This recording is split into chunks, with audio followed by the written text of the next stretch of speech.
What's good, YouTube? It's Story of Sam back at again with another NBA 2K20 video. If you are interested in anything and everything NBA 2K20, make sure to subscribe if you're new here. Shout out to the people who commented on my last video. They actually commented loyal. I'll be doing another one of these like shout out things on this video, so make sure to stay to the end of the video so I can shout you out next time I upload. You came to this video because you want to get better at park.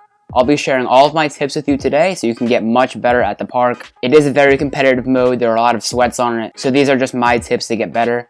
Without further ado, let's get right into it. Play my career first. As you know, badges are extremely important in NBA 2K20, and trust me, if you do not have your badges, you will be missing wide open.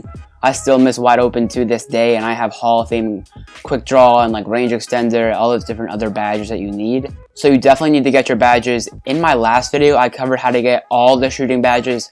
So if you are interested in that, make sure to check that video out after this one finishes. So I do recommend that play a little bit of my career before you hop on the park, or just make sure you're playing some my career here and there. Because if you're playing park, you're probably not going to get many badges. The next thing is, use your strengths. Don't try to do things that your build can't do, especially this early in the year, because most players at this time aren't well-rounded like they are at like the end of 2K19. So if you saw someone like PoorBoySin shooting with his playmaker in NBA 2K19 and you think that you can do that now, that is not the case. So make sure, since it is the beginning of the year, stick to what your player does, stick to his archetype, and you'll get a lot more wins. Try to avoid shooting in cold spots and shooting hot spots if you have any.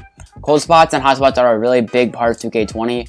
And if you get cold spots in park, you definitely want to try to get rid of them immediately. So just try to shoot only wide open spots there. If you don't know, hot spots are different for park, career, pro-am, rec, all that stuff. It's not the same anymore.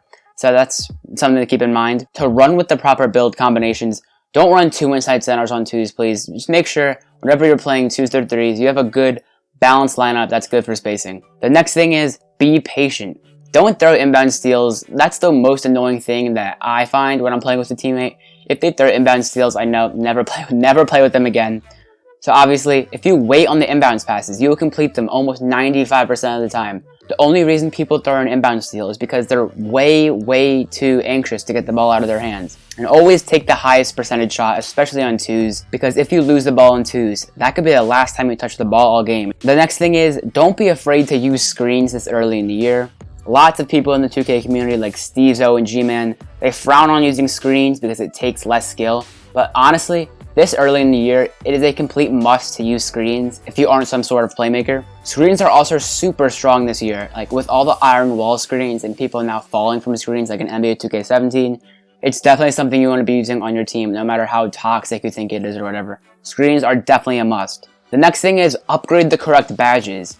It should be common sense that you want to upgrade the most important badges first, like quick draw and such, but if you are new to the game and have no idea what badges to upgrade, make sure to read the description of each badge inside of NBA 2K20, and it gives you a really good detailed summary of what each badge does.